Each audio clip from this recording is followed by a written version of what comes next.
Hey guys, Crystal here from Elite Hair Care USA. So today is another transformation video.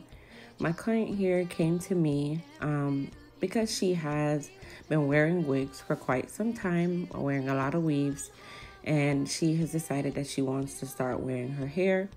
And what she decided to do was to get a haircut, and of course we are going to be masking her hairline as best we possibly can. The difference with her hair is, this is of course a form of traction alopecia, 100%. As you guys know, traction alopecia is something that is a self-induced type of alopecia majority of the time. Not all the time, but majority of the time.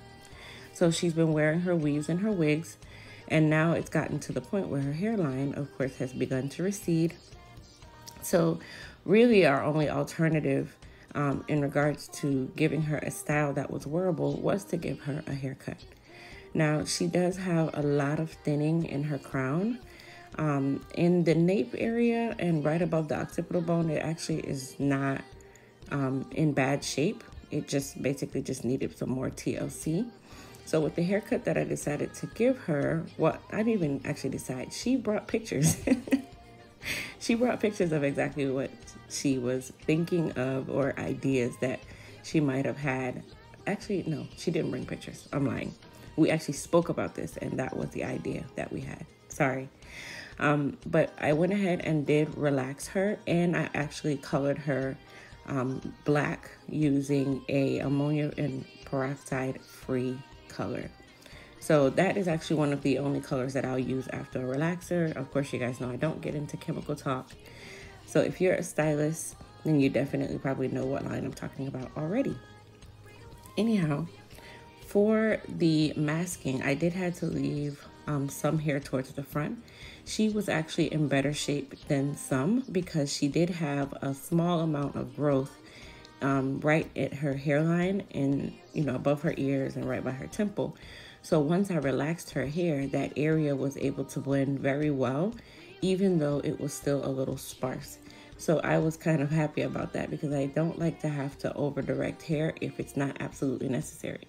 Now on that side of her head, she did not have as much growth, but the good thing is with the color that we did, it did apply a small amount of pigment to the scalp, not making it really dark like some colors, but it just put a little bit of pigment there to kind of give that illusion, which was even better. It worked out really good for her. Now, for her cut, I'm just doing a standard cut. There's no blueprint to this. You're kind of just working with whatever she has and trying not to cut too much, but also making sure that it blends very, very well. Now, for the foam, I'm using our Elite Silky or Silk Wrap Foam. This foam, of course, is a soft hold, but it molds extremely well and it leaves the hair looking nice and shiny. So as you guys know, when it comes on to the mold is very important. This is where you're laying your foundation and making sure that you are covering the trouble areas before your client dries, okay? I'm using the end papers in the nape of the neck only because I want that area to actually stay down even when she scrunches her head, and I also used it on the sides of her head as well. You don't have to use the wrap strip if you don't choose to, but it's an option. I try not to use the wrap strip with a lot of my transformation clients, only when absolutely necessary, because I feel that it disturbs the mold, and I didn't want to disturb the temple or side area too much, so I didn't use any wrap strips for her. So now her hair is dry. This is where we just do a little bit of detailing, some fine tuning, cleaning up whatever we might have missed, whatever areas just need to get detailed.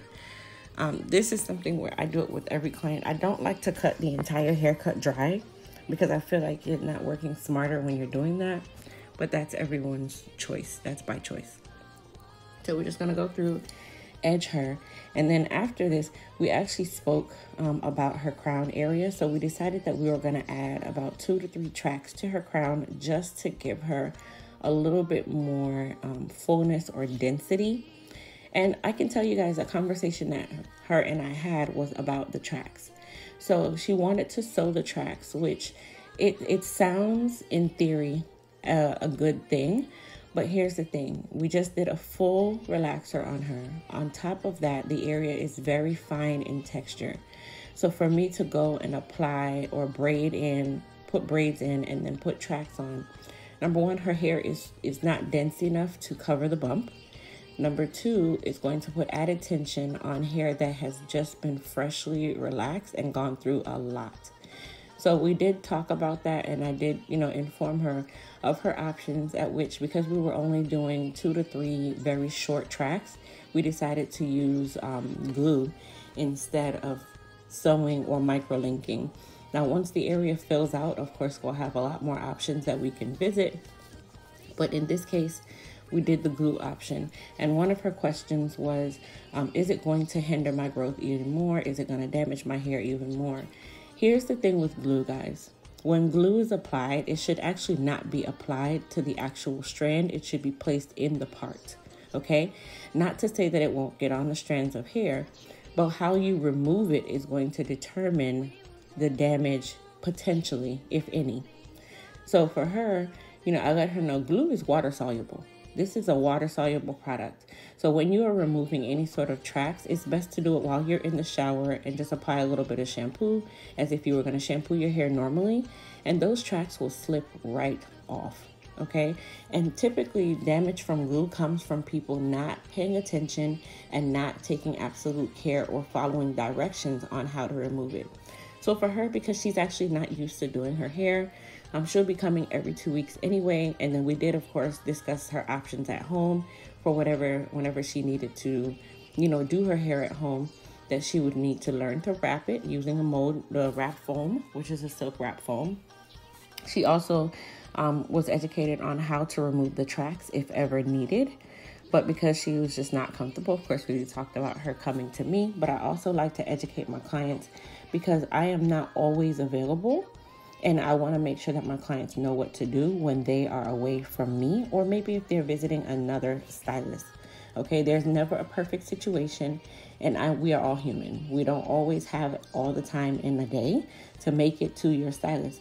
So it is your stylist's job to educate you on maintenance, and sharing is caring. A lot of stylists don't like to educate their clients because their first concern is, okay, but if I tell you how to do it, then you're not going to come back. Not knowing that knowledge is power, and people appreciate you more when you share that knowledge with them, and they are more likely to care more and remember you because you taught them something. By the way, guys, don't forget to thumbs up this video, and don't forget to subscribe to my channel. Tell me what you think in the comment box if you're dealing with a situation of this type. Tell me what you did, how your transformation went. Don't pay attention to the maintenance guy who walked in my background because he was fixing the AC. So guys, I went ahead and I did spray a little bit of gloss, a very small amount of gloss on her, and a little bit of Sebastian Shaper. Now the goal to this style was to look like it was not weave in her hair. We wanted it to look like it was her hair, and we did just that. So tell me, guys, what do you think about this transformation style? What do you think about the blending? What do you think about the cut? I always like to hear how you guys think about my styles because it makes me step my game up. Now, I'm not telling you to go in the comments and give me an entire segment of how to do hair. I'm just asking your opinion on what you thought about the style. So we did go over how she'd be able to manage this at home, at which we basically said she would wrap her scarf around the sides and she just pin curl the top. That's all. This is a very easy maintenance style. I know that she did not understand how to do her hair like I would. So you do have to educate your client on how to take care of their hair when they go home. I felt like the blending was absolutely amazing.